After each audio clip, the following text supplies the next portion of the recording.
Lainey Gosnell. This is Lady Raider basketball. And this is Blitz. Thanks for watching Blitz. It's time for our player interview. I'm Brian Carr here at Habersham Central with Lainey Gosnell, senior basketball and volleyball star here for the Lady Raiders. Lainey, you're a pro at this. You've been on here more than anybody else, so I'm expecting a lot out of you, no pressure. But thank you so much for your time. Thank you. All right, so you got to be excited at a brand new basketball season. You come right out of volleyball, and you got to gear up for basketball. But you don't have quite enough time probably to let a lot of it sink in. But this is your last go around in your senior year. What have your emotions been like the last few weeks? Well, after we finished volleyball, it didn't hit me till like that last weekend before basketball. Like that was my last time I ever played volleyball. And when we had like our banquet and that kind of stuff, and so now it's just like it's real now. It's my senior year of basketball and getting out and practicing and getting 6 games in, it's already flying by. It's just crazy to think this is my last year to play high school basketball. Yeah, I can't, like you said, I can't believe that 6 games are already in the books. You're 5-1 though, a fantastic start for this team. Already half the win total of last year's team of 10 wins. Is this about what you expected as a teteam so far?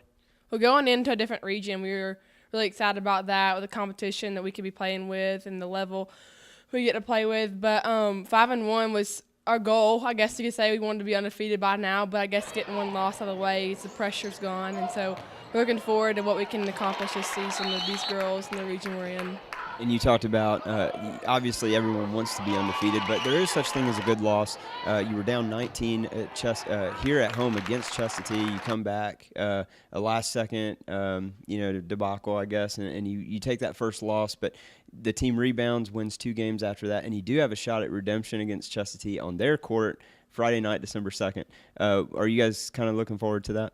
We are. We actually play them home Friday this time, but we are looking forward to getting another chance at them. We kind of started out slow, and it was the first game. I guess we started out like down in the real like competition, that kind of stuff. So I guess we didn't play at our speed. They kind of took over, but at the end we kind of came back, and I feel like we got cheated out of the last 2 points. But we've been preparing pretty hard this week at practice to get another chance at them. We're hoping to get a win this time. Yeah, and they're a great team, and you're correct. Yeah, thanks for correcting me on the home and away. I got them mixed up. But what does it say about the resiliency of this group coming back? Chestatee's a great team, an annual powerhouse team. To come back from 19 down, what does that say about these girls? I mean, as we went into the season or how we ended last year's season, like I think all these girls have heart and they commit their time. And I mean, basketball's a long season, and so just seeing how the girls come back after we were down so low, and me and Kylie both fouled out in the 4th quarter. Just seeing how the girls aren't giving up and determined to get that last basket in meant a lot. Absolutely.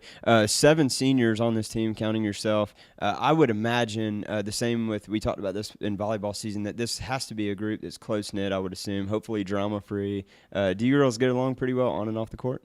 We kind of started playing together, most of us as like rec ball team. We played travel ball together and all-stars and that kind of stuff. So we've always been pretty close. I mean, I would always consider these girls like close friends, that kind of stuff. And there's never been drama as far as I've been on the varsity level basketball. But we have worked on getting better at playing together and knowing people are as far as that goes, but I'm looking forward to how we all play together by the end of the season. Now, I'm looking forward also to you eclipsing some big numbers this year. You got 1,000 points either at the end of your sophomore year, or, you got 1,000 points very quickly. Now you're looking at passing Haley Guerin, who is one of the best to ever play here, and now that kind of rolls on to you. You're 41 points away from beating her scoring record, and it is going to be tough, but you have a shot at 2,000 career points by the end of the season. What would those numbers mean to you? Is it something that you even focus on or think about often, or they just kind of come as they go? Of course I'm going to think about it. I guess one of my goals and that kind of stuff. But as far as it goes, is my team play. As long as we get a win, I don't care how it happens. And it'd be a big privilege to reach 2,000 points. But I'd rather have a winning record and go far as a team than worry about myself at this point. Great answer right there. A great teammate. Now, talk about, we talked about the scoring record and Haley Guerin. What would it mean, though, to you after, let's say, when your career's over? And I know you don't want to think about that right now, but when it comes to a close, how's that going to set in for you, being that you've accomplished all that you have so far? Well, when I don't know what grade I was in when Haley reached 1,000-something points. I think I was in 8th grade, and I was always thinking like that's awesome. I looked up to her as a player and how good a player she was and as a teammate. And when I started playing and I realized that I couldn't possibly reach that goal at one point, I've always strived to play my best every game and to get as many points as I can as a player. And I guess in the end, when I'm looking back at it when I'm older, I think it'd be a really good accomplishment as scoring 2,000 points or however many I can get this year. Yeah, absolutely. And I know one thing that you want to accomplish that she was able to do also, get your team to the state playoffs. And the last time that the Lady Raiders went was when Haley was here, 2011, 2012, a Sweet 16 run that ended with a buzzer beater, unfortunately, that kept the Lady Raiders out of the Elite Eight. How big would it be for you to be able to lead your team finally where you guys have deserved to go for all these years? In the summer, we were all talking about how the region we're in is going to give us a better shot at going that far, and we're all excited, and we all work hard in practice, and we get better each game and each practice and working together. So I think that'd be a great accomplishment after all the hard work we put into it. Absolutely, and you've kind of seen the fruition of all your hard work through this recruiting process, and you've had a lot of schools knocking on your door, probably sending you text messages, recruiting you, and you finally put pen on the paper, signed your LOI to App State. Talk about that process, the highs and lows, and what was it? What was the factor that really stuck out to you on like, hey, this is where I want to go. I want to be at App State?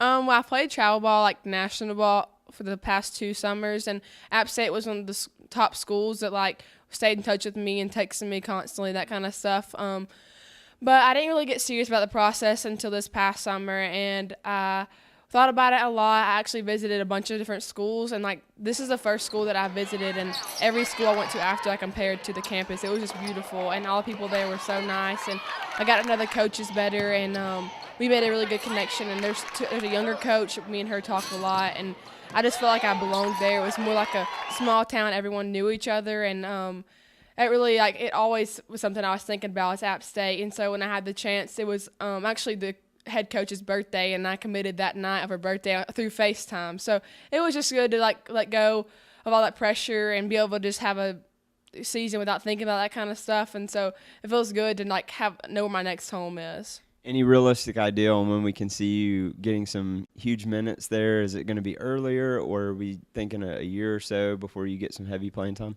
As I was going through the process, that's one of the questions I always asked the coaches, because I didn't want to go and either get redshirted or sit a year. And I mean, she said, like openly, she was like, if you're good enough to play as a freshman, you're going to play. She's like, we're going to play the best players. She said, she always told me I had the potential to be a player as a freshman. She's like, but I mean, everything is earned at this point. Sure. So. Absolutely. Well, thank you so much, Lainey, for your time. Really, always appreciate having you on here. I know it's your favorite thing in the world to do, so you do a great job at it. Congrats on a great career, and we can't wait to see what you do the rest of the way. Thank you.